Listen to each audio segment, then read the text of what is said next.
Hello, welcome to One Foot In. My name is Juliana, and today I want to talk to you about imaginary friends. Now, we've all heard imaginary friends. It's something that our parents tell us when we are having a tea party or playing dolls or trucks with someone that we as children can see, but our parents can't. There is no such thing as an imaginary friend, my friends. Imaginary friends are spirit guides or house ghosts. Could be something a little more serious, like a poltergeist or an angel or a demon, but they are very, very real. And because children have no filters or inhibitions, self-doubt, that adults do, the pure and genuine openness of the hearts and minds of children lend them vulnerable to unseen forces. And sometimes those spirits realize that a child might be lonely or struggling and they want to render comfort.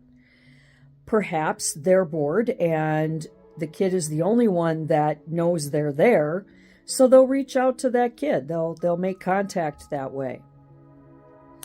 Maybe they are genuinely, benevolent and they're wanting to haunt the place or possess your kid or whatever. Those things do happen. Now, that being said, that doesn't mean that imaginary friends are a bad thing. And I believe that our parents have good intentions when they say, "Oh, look at that, Junior's playing with his imaginary friend again." It's a way to comfort themselves subconsciously more than it is to comfort the kid. Because like our pets, children see, they walk with 1 foot in that paranormal world that we don't or no longer do because we are grown-ups and we have a grown-up life to live and grown-up responsibilities, and that kind of gets shoved to the background. Like when you become a teenager and it's time to send your dolls to the thrift store. But there are those of us who grow up to continue living with 1 foot in. Now, sometimes I think there are children out there who pretend to have an imaginary friend for attention, because not everybody can communicate with the dead.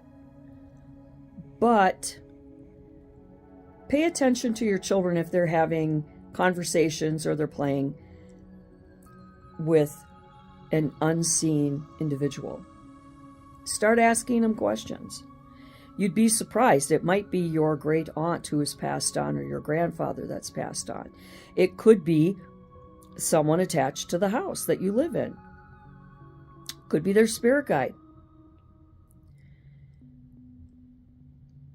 They could be angel talkers, where they've been chosen to be an intermediary between us and angelic ethereal beings. Now, I know you have to tell your children something because, we want to spare our children from scary things. And if something scares you, you're going to oftentimes train your kid to be afraid of the same things.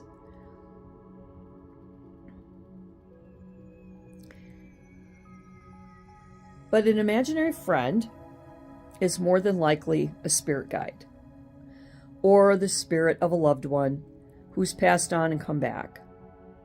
And they are entertaining your children and they are giving them attention that you might not be able to give them at that moment because you're working so much, or, you're busy running around, which isn't your fault. We all have to work, right? We all have to earn a living, and we have to keep our homes clean and our pets cared for and whatnot. So we're not always there for them. And I think that it's important not to tell your child, not to discount it and say that it's cute or it's funny or they're imaginary. Don't call them an imaginary anymore. Call them something else. Ask questions from your child. Is your friend a boy or a girl? A grown-up or a kid? What are their names? What do they look like? How often do they come to play? Do they go places with us? Ask them meaningful questions. And find out. Because if it is a malevolent entity, you're going to want to address that.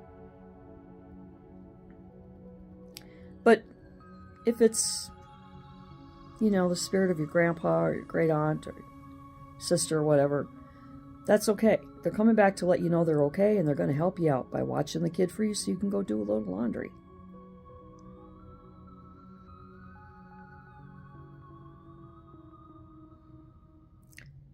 So the next time you catch your child talking to somebody that isn't there, don't discount it. Don't call it imaginary. You're diminishing their ability, whether it's a permanent or temporary ability, because, most people outgrow their imaginary friends, meaning that the friend doesn't really necessarily go away, but they do go into the background, if you will. Don't diminish your child's experience. Don't treat your child like a joke. Take it seriously. And let your gut do some of the talking for you. Is this friend asking them to do things they shouldn't? Is this friend causing personality deviances in your child? Really let your gut in on the conversation, because you do want to know if this is a dangerous situation for your child or if it's a harmless house ghost just wanting to play dolls with your kid. There is nothing imaginary about imaginary friends. So let's stop calling them that. Let's call them what they are. Unseen companions, spirits, entities,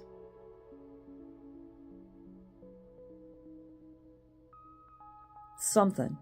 Find something, but don't call them imaginary.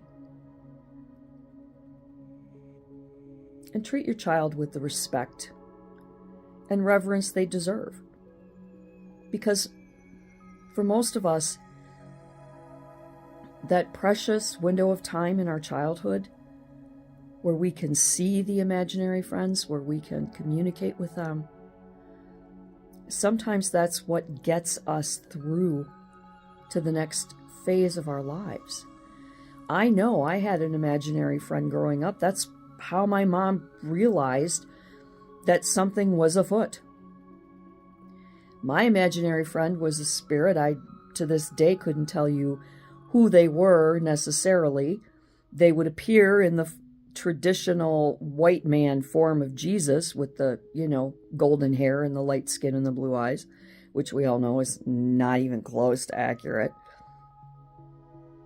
But my family had this very ancient, ginormous, super, super, super heavy, like 2 people to carry Bible that my grandmother used to handwrite the family's names in on the family tree and different things.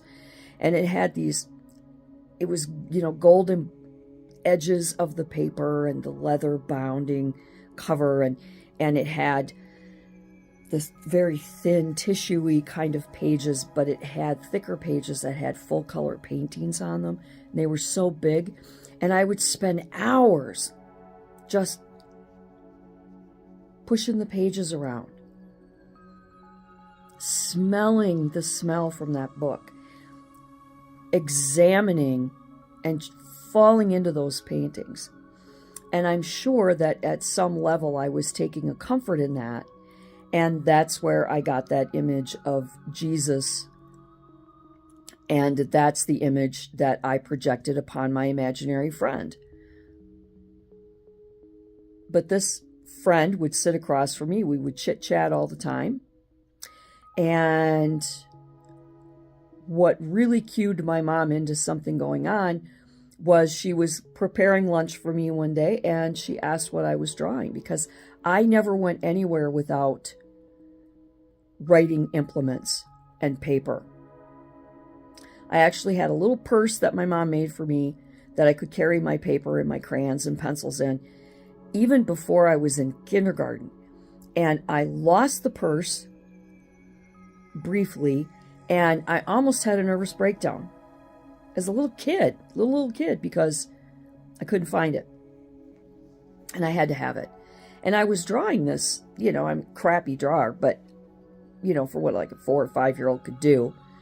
And I was drawing him as he was sitting across from me, and he would talk to me without moving his lips. And my mom said, "Oh, who are you talking to?" And I said, "My friend." "What friend?" I said, "The guy that's sitting there, the man." And she says, "Oh, well, what are you drawing?" I said, "I'm drawing the man." And I drew the man, and it was Jesus. And my mom took it from me. And the next thing I know, she's got this psychic that she's been, talking to. A few years later, she calls him up. But from that initial point, that's when she realized there was something up. And for a few years, she would ask me questions and ask if I could see something or if my imaginary friend was there. And, she would talk to her friends about it. And then about 3 years later is when she actually contacted the psychic to come and have a visit with me. And I don't believe that the unseen friend that I had was actually, Jesus. But they appeared that way because they knew that would be familiar to me from that family Bible, and that I would be comforted by that. Because sometimes your imaginary friend or your unseen friend is of an origin where they look absolutely terrifying in their natural state, i.e. ETs. ETs can be absolutely terrifying in their natural state. And my entire family was plagued by ETs. Harassed, menaced. We experienced every possible aspect of ET interaction. My entire family. In the house that we were in when I grew up, we all experienced it. And that added to the paranormal experience that I had as a child growing up. So it wasn't just paranormal, spiritual experiences, but it was extraterrestrial as well, and ethereals as well, and portals and all kinds of unseen things. But for me, I believe it started with my unseen friend, or what's most commonly known as an imaginary friend, which I can't emphasize enough how we need to stop calling it imaginary, because they're not imaginary.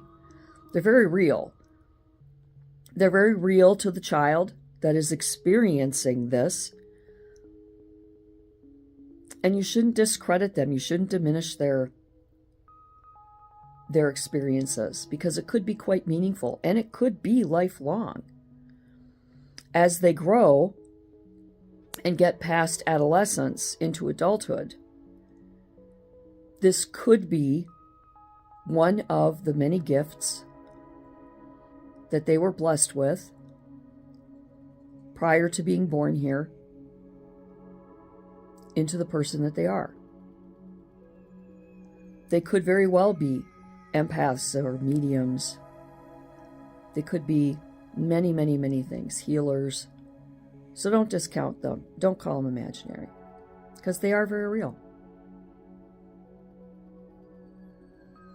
And until next time, I love you all.